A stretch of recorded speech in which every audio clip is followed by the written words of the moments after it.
welcome back to Grow with the J.A.N family. I'm Anjali, and today we're going to be reacting to Geography Now, India.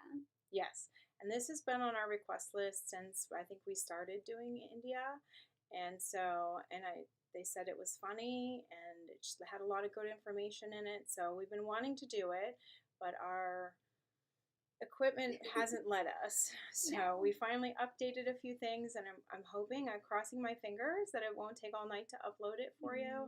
But we've been really wanting to learn a little bit more on this one. So start it up, Anjali. So we have finally encroached upon the giant India. Some of you have been waiting a long time for this episode. I'm just going to say straight up, you all know India is incredibly complex and diverse. Even Indians have trouble understanding their own country. Obviously, I won't be able to scratch even the surface in this episode, but I'll try my best. A lot of you Indian geography peeps have helped me along the way, so thank you. And without further ado, let's begin. It's time to learn geography now! Hey everybody, I'm your host Barbie. This place doesn't even need much of an introduction. Everybody has heard of India. It's big, it's loud, it's colorful, and most importantly, it has a plethora of confusing territorial anomalies that I just can't wait to cover. Here we go. There's an old saying, India is a place where everyone is in a hurry, but no one is ever on time. First of all, India is located in South Asia, right on the Indian and Arabian Seas and the Bay of Bengal, bordered by 6 other countries, so close to 7, but that land bridge between Sri Lanka got wiped away like 600 years ago by a cyclone. India is divided into 29 states and 7 union territories, with the capital New Delhi, which acts as its own administrative unit, located in the capital territory. Keep in mind, New Delhi is actually just the name of one of the districts in the capital territory, made up of 11. The largest city, however, is actually Mumbai, with New Delhi, Bangalore or Bengaluru, and Hyderabad following after. However, the 4 busiest airports are Delhi Indira Gandhi International, Mumbai's Chhatrapati Shivaji International, Bengaluru's Kempe Gowda International, and Chennai International in the south. You know why I'm smiling. This is my favorite part of any episode we ever make. Territorial anomaly time. India is loaded with strange borders and deliciously complex demarcation lines. First of all, what exactly is a union territory? In the simplest way I can put this, union territories are places that are too distinct to be incorporated into a state, but too small to have their own local governments. The first one, of course, is the Delhi National Capital Territory, where the capital lies. Chandigarh is a post-independent city constructed to replace Lahore as the capital of the Punjab area after it was split up between India and Pakistan. Then you have the island territories, the smallest one, Lakshadweep, and the Andaman and Nicobar Islands. The Andaman Islands being home to one of the last uncontacted people groups on the planet, the Sentinelese tribe, whom have been hostile to visitors and are therefore left alone, as well as the Nicobar Islands, which actually used to be a short-lived colony of Denmark. Finally, the 3 remaining territories are former European colony towns and ports. Dadra and Nagar Haveli, Daman and Diu, which are separated by about 200 kilometers across the Gulf of Khambat, and the most confusing union territory, the French-speaking Puducherry, which is actually split up between 4 district cities across India: Karikal, Mahe, Yanaon, and Pondicherry. Pondicherry is strange because it has 11 enclaves within the Tamil Nadu state. Oh, and in this area you can also find that experimental hippie-ish commune with a little bit of controversy. Look it up. Oh, and don't forget, here, the eastern states, also known as the Seven Sisters, are connected by this incredibly narrow 27-kilometer wide pathway known as the Siliguri Corridor. This pathway is like a crucial artery that completes the India puzzle. Or so you would think. Now let's discuss the juicy stuff. Now, in the China episode, I already talked about the disputed areas with India, such as Aksai Chin and Arunachal Pradesh, the latter pretty much just belonging to India as it's almost completely inhabited and operated by Indians. So let's move to the other disputes. Now, as of 2015, the Bangladesh episode is already outdated, as India and Bangladesh have finally come to an agreement over the frighteningly complex former enclave-exclave dispute. In the end, India only lost about 40 square kilometers of land to Bangladesh, and now only a few enclaves and exclaves exist. Now let's head north. Now, when you try to draw the shape of India, you might want to be careful which depiction you use. Some might use this picture, some might use this, some might use this, and those that don't really study very well might use this. The point is, the whole area is like the most heavily militarized, diplomatically stressed out region on the planet. It's already had like 4 wars in the past half century. Basically, India, Pakistan, and to some extent China all want the entire area for themselves, although it's more of like a Pakistan-India thing. In the China episode, we already discussed the Chinese disputes with India, so I won't cover those in this episode. If you want to learn more, just watch the China episode. But anyway, this entire area was a former domain known as the princely state of Jammu and Kashmir that was under royal Maharaja rulers all the way up until independence. Currently, this place is split up by this fenced-off militarized line known as the line of control between India and Pakistan. Why is this? Well, in the quickest way I can put this, okay, the British are out. We get to take your land. No, we want to be an independent princely state. We're supposed to take your land, and majority of your people are Muslim, just like us, even though your ruler is Hindu as well. Hey, India? Yeah? If you help me, I'll let you secede my territory to your land with autonomy. Deal. Ha! Your problem now! I love how Mike played India. He totally represents India. Oh, keep in mind, Pakistan's capital, Islamabad, is less than 80 kilometers away from all that drama. The line of control meanders through the mountains until it stops at a point called NJ9842. This is where things get really crazy, because from there you hit the J.A.N Glacier, the second longest non-polar glacier in the world, and this is pretty much the dead man zone. After point NJ9842, you hit the actual ground position line, a series of military outposts that extend all the way to the Chinese border. That means everything in this area is ground zero for the Indo-Pak tension. And you know, the crazy thing is there's actually literally small towns of normal, regular civilians living in these areas high up in the mountains, many of which just go about daily life, going to work and raising their families. Otherwise, they have a river dispute with Nepal and various river islands disputed with Bangladesh. Outside of all the dispute stuff though, India not only has the world's second largest road network and 3 of the world's top 10 megacities and their own space program, but they also have a copious abundance of landmarks and notable sites, way too many to list, but some of the ones that you guys, the Indian geography peeps, have told me to mention include places like the abandoned Danush Kodi Ghost City, Golconda Fort, the 4 pillars of Charminar, the Ajanta Buddhist art caves, the Ellora monolithic ruins, Mandu Fortress, the Golden Temple, which feeds over 100,000 people a day, the Gol Gumbaz Mausoleum, the Kalavantin Durg Post, the ruins of Hampi, the hill forts of Rajasthan, Shatrunjaya Hill, which is basically like a mecca for Jains, the Temple of the Bodhi Tree, Jal Mahal, Bangar Fort, the most haunted place in India, Mahabat Makbara, and keep in mind, just like in China, you can find a Great Wall of India in Rajsamand. There's also the Paritala Anjaneya Temple with the largest statue in India depicting Hanuman, and at over 150 acres, the Sri Rangan Attaswamy Temple, the largest Hindu temple in the world. Oh yeah, and there's also that building with the stuff in the thing, whatever. Anyway, we could go on for centuries talking about India's rich constructed domicile, but what it lies on top of is even more fascinating. Now, don't make this mistake. I'm going to India. All I need are my sandals and sunscreen. Oh, crap. Now, as the 7th largest country in land area, India has a wide range of landscapes, climates, and elevations that all contrast from one corner to the other. First of all, let's talk about the north. India sits on the Indian tectonic plate that essentially smashed into the Eurasian plate, which in return created the largest mountain range in the world, the Himalayas. The force is so strong that it's estimated that the Himalayas grow about 2.4 inches or 6.1 centimeters every year. There's also where you can find Kanchenjunga, the tallest mountain in India, or the 3rd in the world, right on the border of Nepal. Keep your eye on these mountains. These are pretty much the source of most of India's major rivers that give life to the whole country. That's why India takes these mountains so seriously. You can also find the largest natural lake, Wular, up in the Jammu Kashmir area. Below the Himalayas, you reach the North Indian River Plain, sometimes referred to as the Indus Ganga. This is the most fertile part of India where the most important rivers like the Ganges and its tributaries flow. Heading a little south, you reach the Satpura and Vindhya ranges that pretty much divide North India from South India. On each side, you get the West and East Ghat Mountains, which in return creates this massive triangle thing called the Deccan Plateau. This place is moderately forested, especially in the east, in the Chotra Nagpur Plateau,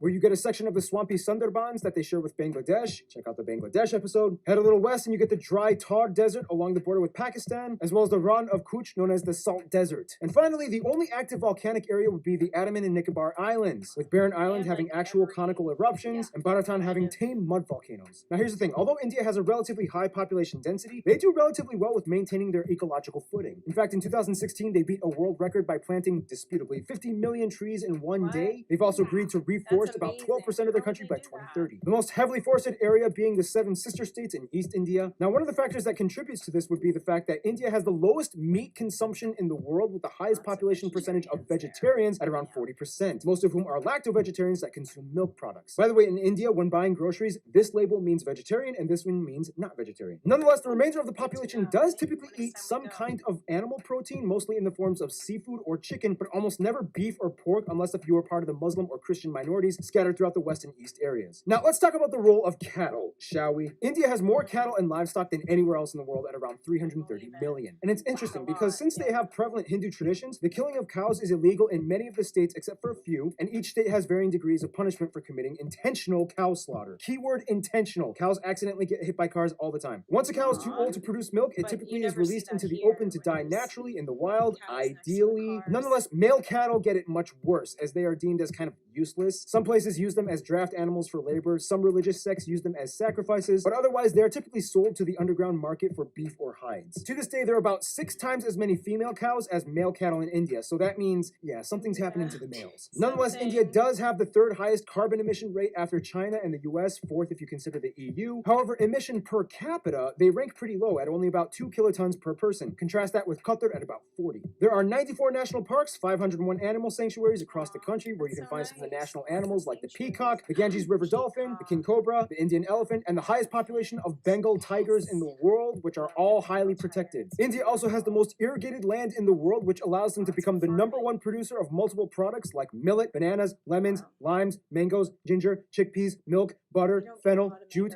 and about 75% of the world's spices alone come from India. Speaking of which, food! Typically, you can find the staples roti, chapati, and naan in the north, idli and dosa in the south, and everybody eats rice. The more commonly commercialized Indian foods that we in the West grew up knowing, like samosas, tikka masala, tandoori's, and my favorite Indian dish, palak paneer, these usually come from the northern regions of India.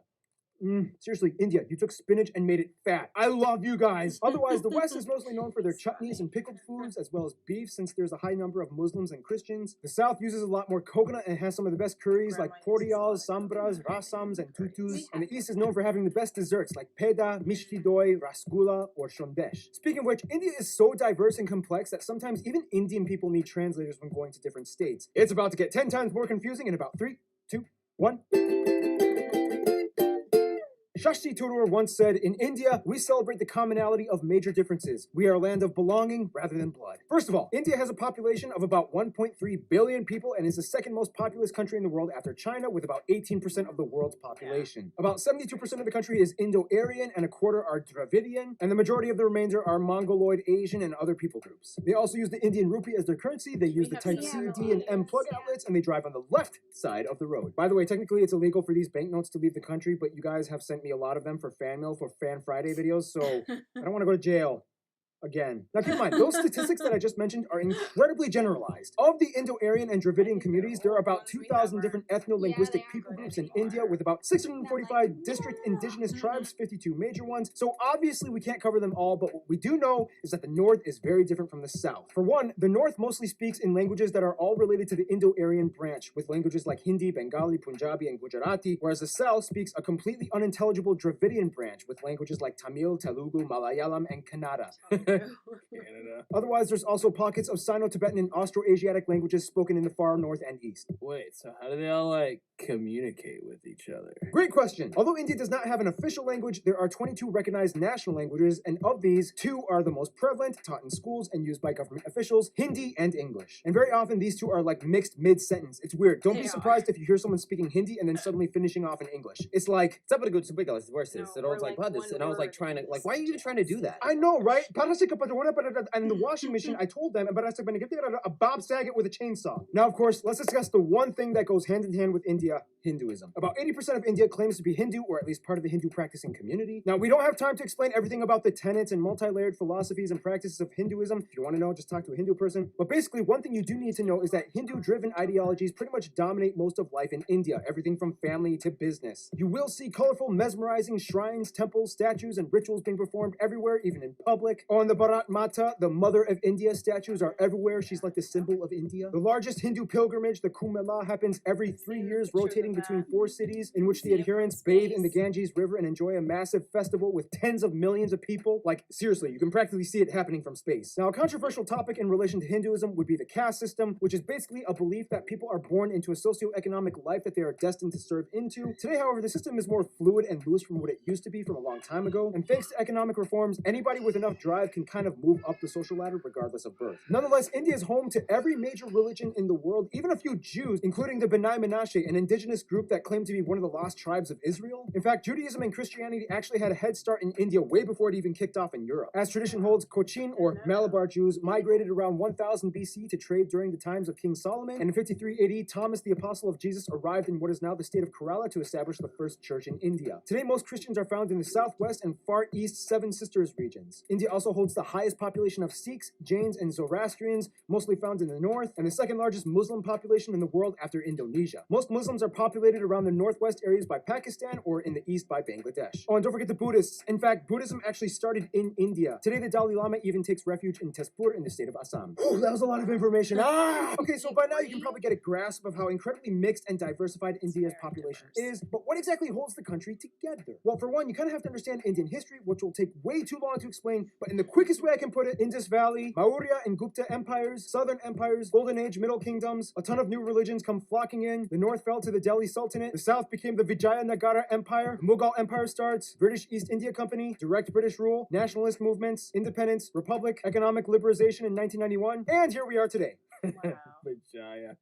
Essentially, India used to be made up of around 500 smaller royal princely states, and when the British came in, they kind of exploited them to manage such a huge population. Although India is a democratic federal republic and the largest democracy in the world, the old royal families still exist today, and although they have no political power, they hold high positions of influence in their communities across India. So today, technically, you could meet someone that would be considered an Indian prince or princess. Nonetheless, the biggest thing that really united Indians in the past 2 centuries would probably be their hatred of British rule. It was kind of like, Well, this is not cool.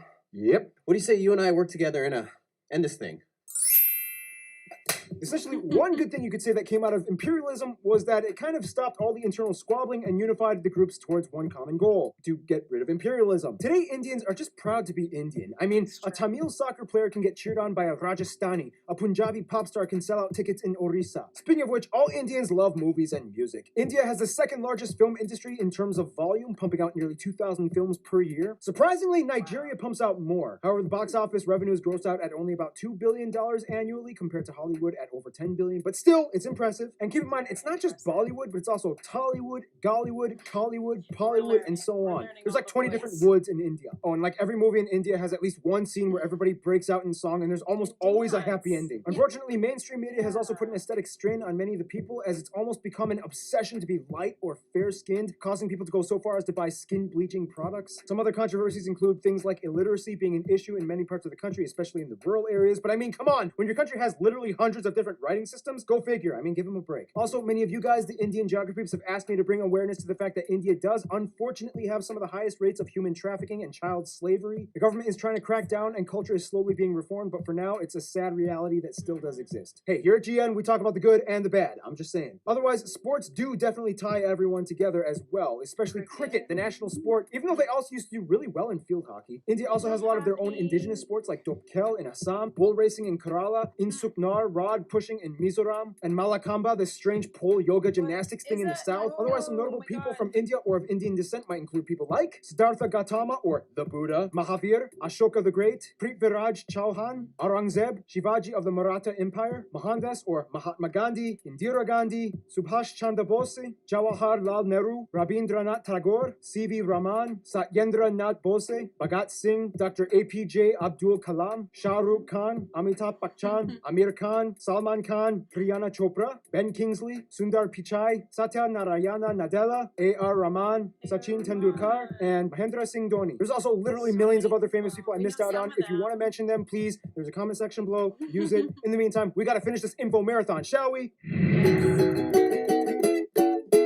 Now, no surprise, India is huge and therefore has a huge international outreach when it comes to diplomacy to almost everyone, except their immediate neighbors. First of all, countries with large population percentages of Hindus and Indians like Fiji, Guyana, Suriname, Trinidad and Tobago, Mauritius, and Malaysia typically stay close to India's roster of go-to friends. They enjoy cordial relations with trade. Now, the UK may have left on a sour note, but they still have a lot of ties to their former colonizer in terms of business and tourism. India is still part of the Commonwealth, not Commonwealth realm, there's a difference, and the UK has over 1.5 million citizens of Indian descent. As mentioned in the China episode, China is kind of like India's "I'm only here to do business with you and nothing else" friend, as drama still hasn't subsided in regards to the territory conflicts. Now, when it comes to the US, things started kind of sour back in the 70s during the Indo-Pak War of 1971, when the US sided with Pakistan, their arch nemesis. Today, relations have cooled off. Mostly, the US supports India's move towards democracy and is a key ally in the military conflicts in the Middle East. When it comes to their best friends, however, most of the Indians I talked to have said Russia and Bhutan. Russia because during the Indo-Pak Wars, Russia came in and supported them, and ever since then, each country has held a high position of respect for the other, especially as global superpowers. Bhutan and India signed a treaty of friendship almost immediately after independence. The two countries have shared interests and a currency-pegged system as well. Bhutan even supported the annexation of their cousins in the Sikkim state into India, as it gave a nice buffer of land from China's stake to their claim. In conclusion, you will not find anywhere else on Earth like India. Thousands and millions of people inhabiting a colorful, majestic, green, slightly gritty at times slab of Earth, blessed and cursed in so many ways, yet wonderfully harmonized, mostly in a unity unlike anywhere else. In the end, that's India.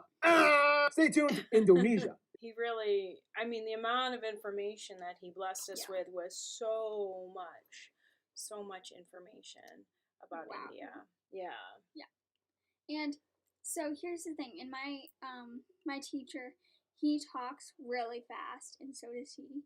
So like in the beginning, he'll tell us like, let's just say we're studying India. So he'll tell us like parts of the whole chapter. So of the whole chapter, he'll tell us parts of it, not the whole thing, and he goes really fast. And then we'll start lesson 1, which takes at least half week to a week, and it's once a day, 1.5 hours. Yeah, it's a really long time. And he did this in 20 minutes. So each little thing that he hit upon really needed its own lesson and or like its own video, actually. Yeah. It probably needed like broken up into many, many videos. But he did it pretty, I mean, there was a lot of information that you got a good gist of it, and then you could go and kind of learn some more. I mean, I knew some of the stuff, right? My thing is, there's 75 spices in India. That's a lot of spices. And my thing is, where's the other 25%? I don't know, but India has most of them. Yeah. Which 75% of them. We know India does a lot of farming, and you could see, and it looks like, and I'm not sure if that's true, but it seemed like a lot of the up north seem like the best areas near the rivers for a lot of the farming, but maybe the south has different farming. It was interesting to see, like, there was like a triangle areas of mountains, and I know like the Himalayas, you know, and some of the temples we saw, we've seen in some of our other videos. It was nice to see some of the stuff we kind of knew. We, of course, want to go and visit and try all the food. Anji wants to try all the food. But I don't think we could go and do all those things that he talked about. I want to eat all the food. And 2, I want to go to the movie theater. The movie theater, yeah. So Daddy always tells us how beautiful the movie theaters are in India. And every time we take him here, he's like, not as nice. So, but we know India makes a lot of movies. They take a long time. They make these beautiful, beautiful movies, and so the movie theaters are amazing. We hear so, and we have to try some mangoes because here we only get one kind, maybe 2, and that's about it. 2. Yeah. I've seen 2 different kinds that we've tried. Yeah. So we need to come to India and try some mangoes, to see some of these beautiful temples and great sites. There was a lot of historical people mentioned too, which we knew some of them. I didn't know all of them, but they mentioned ISRO, and we've been checking on Chandra, so the launch. So yeah, this was amazing. So thank you guys very much for suggesting this, and hopefully we can do some more things. We like to learn a little bit along our way. So yes, and if you like this video, don't forget to click that like button down below, because the more you like it, the more YouTube shares our videos. Yep, and don't forget to subscribe and join our family. So if you haven't joined our family, please subscribe and join our family. Click that bell, and every time we post a new video, you'll get notified, and we post new videos every single day. So we'll see you tomorrow. Bye. Bye.